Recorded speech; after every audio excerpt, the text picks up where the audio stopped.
Opening the center grants immediate central influence and prepares rapid piece development. Unlocking diagonal pressure, this knight elegantly prepares to challenge central pawns while surveying potential outposts.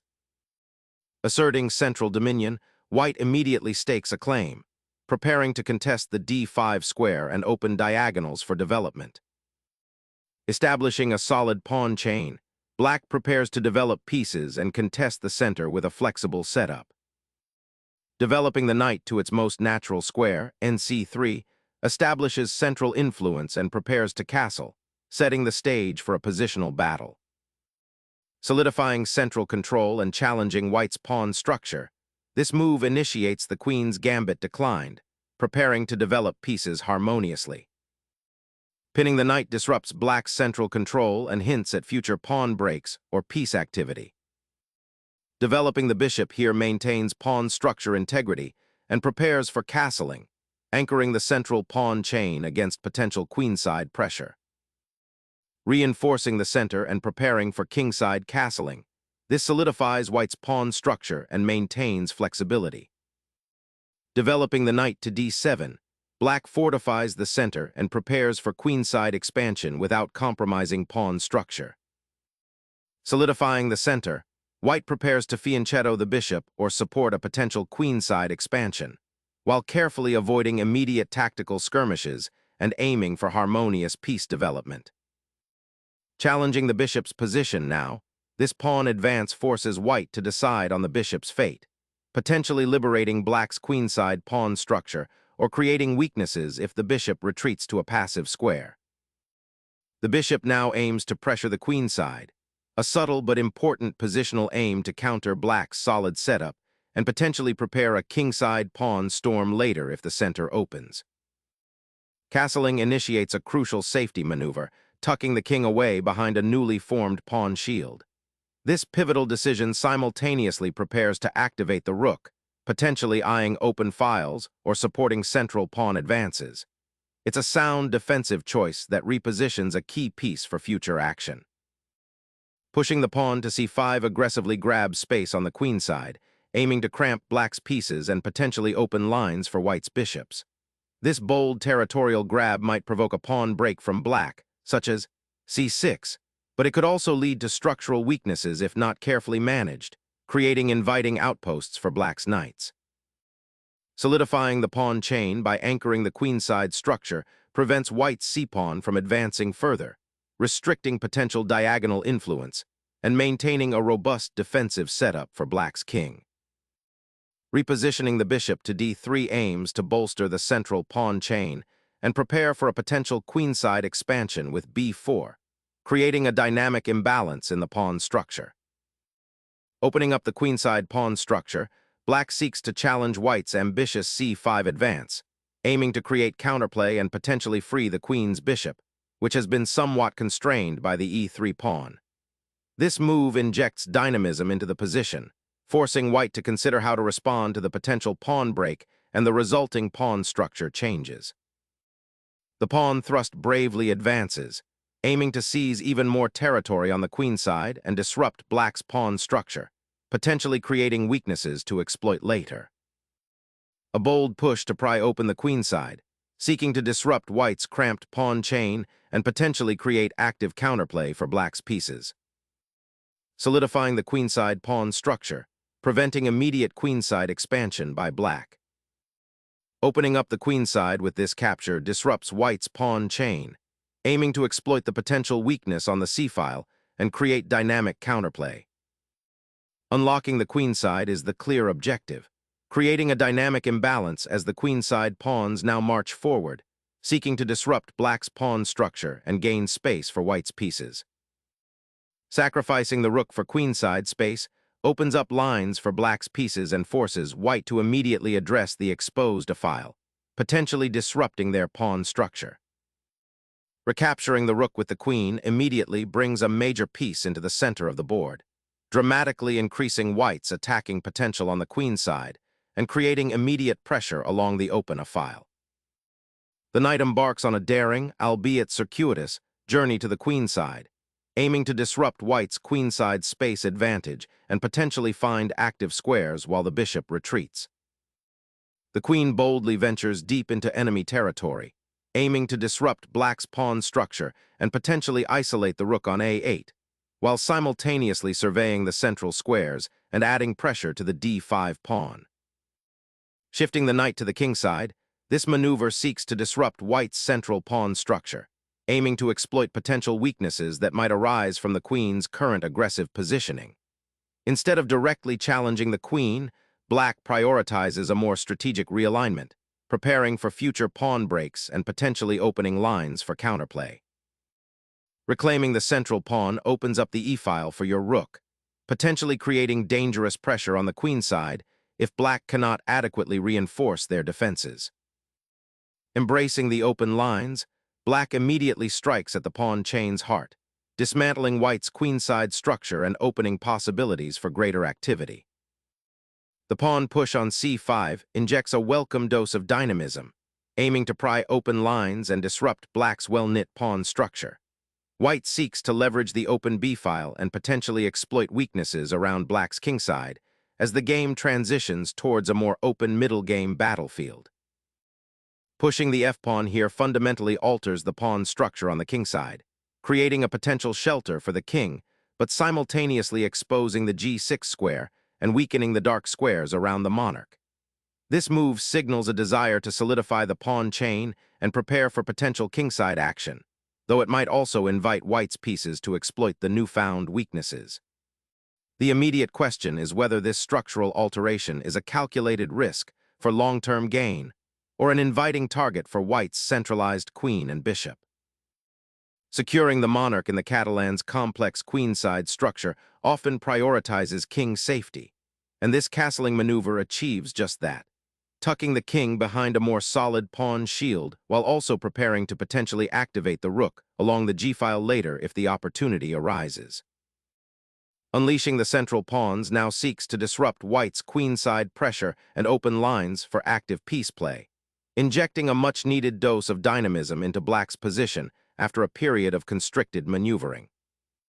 This bishop maneuver boldly ventures towards the kingside, aiming to disrupt black's pawn structure and potentially target the e5 pawn, while simultaneously preparing for future piece activation. A bold pawn sacrifice to disrupt white's central control and open lines for black's pieces, creating immediate tactical possibilities. Targeting that isolated b-pawn, the knight maneuvers to a square that simultaneously eyes the weakness and prepares to contest the file. The knight's jump to b6 aims to disrupt white's central grip and create counterplay on the queenside, potentially targeting the c5 pawn and opening lines for black's pieces. Unraveling the queenside pawn structure, white targets black's unprotected rook, simplifying into a material advantage and a promising endgame transition. Reclaiming the piece is a necessity, but absorbing this structural damage to the queenside and the exposed nature of the monarch now becomes a pressing concern for black. Suddenly, the queen repositions to a forward outpost, eyeing potential pawn weaknesses on the queenside and creating tactical possibilities around the knight on c8. Suddenly, the central pawn push injects a dynamic urgency, directly challenging white's queen and opening up lines of attack that were previously dormant, forcing a reevaluation of piece placement and defensive structures. The queen's aggressive foray to a6 has been met with a sharp pawn sacrifice on c5, creating a fascinating tension where white hopes to exploit the weakened dark squares around black's king, while black aims to utilize the isolated d-pawn and open lines for counterplay. Re-establishing that knight on a centralizing outpost on c7 would grant black significant counterplay against white's queen and weaken kingside, but this squares away its activity and avoids immediate tactical complications arising from white's queen's omnipresent threat. The queen's audacious leap to a6 immediately seeks to exploit the vulnerability of black's queenside pawn structure, aiming to disrupt any coordination black might have been trying to establish. It's a bold declaration of intent, forcing black to address an immediate threat and potentially opening up lines that were previously closed. This is a pivotal moment where white is attempting to seize the initiative and dictate the flow of the game through aggressive queen activity. A bold attempt to activate the queen and stir up some counterplay on the queen side, seeking to exploit the open b-file and perhaps create a passed pawn with the subsequent d2. Rescuing the queen from its exposed position, white accepts the pawn, solidifying its central presence and preparing to bring the remaining pieces into a more active formation, though it does concede the initiative slightly in the process. The queen repositions, seeking to solidify its control over the d3 pawn and potentially create new lines of attack towards the white king. Reclaiming the queen to the center allows white to reorganize, while the opponent's knight awkwardly sits on the edge, eyeing nothing of immediate consequence. Re-establishing the knight on a more active square, nb5 bypasses white's queen and eyes the vulnerable c3 square, creating future tactical possibilities and improving black's piece mobility in the cramped central territory. Reshaping the pawn structure to finally unlock the c-file and prepare for a more active rook presence on the queen side. Securing the king's immediate safety is paramount when facing active enemy pieces, and repositioning to kh8 achieves this crucial defensive goal. Asserting control over the open queen side is the primary goal now, solidifying the pawn majority and preparing for potential endgame advantages. Bringing the rook to the open file creates immediate pressure on white's queenside pawn structure and prepares to contest the 7th rank, aiming to disrupt white's coordination and potentially open lines for counterplay. Solidifying the queenside pawn structure, 28. G3 anticipates potential pawn storms and aims to create a safer haven for the king while restricting black's rook activity on the file. Initiating a pawn march to penetrate white's queenside defenses, this maneuver aims to exploit the potential weakness of the a3 pawn and create active play for the rook on a newly opened file. Seizing the open queen's file with the queen is a tactical gambit, aiming to disrupt black's pawn structure and potentially force exchanges in white's favor by creating weaknesses. Unleashing the queen to attack the weak pawn on a3, aiming to disrupt white's queenside structure and potentially create counterplay along the open file. Opening a diagonal for the rook with knight support, this aims to disrupt black's solid pawn structure and potentially create infiltration paths. The knight's daring leap to a3, while seemingly bold, repositions a key piece into potential danger and overlooks the developing threats along the now open file. This maneuver desperately seeks activity, but it leaves the queenside vulnerable to white's encroaching rooks and queen, potentially leading to a swift dismantling of black's defenses and a crushing endgame advantage for white. Reinforcing the d-file's pressure opens up avenues for white's rooks to join the offensive and potentially target black's vulnerable king position. Unlocking the b-file and threatening to expose the white king through the discovered attack on the queen is the immediate aim, even if it sacrifices some pawn structure.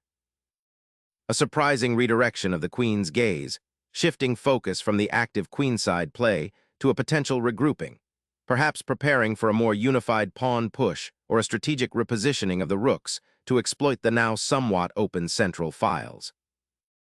Finally, black opens up the position with the bishop, aiming to untangle their pieces and create some activity after a lengthy period of maneuvering and defensive play.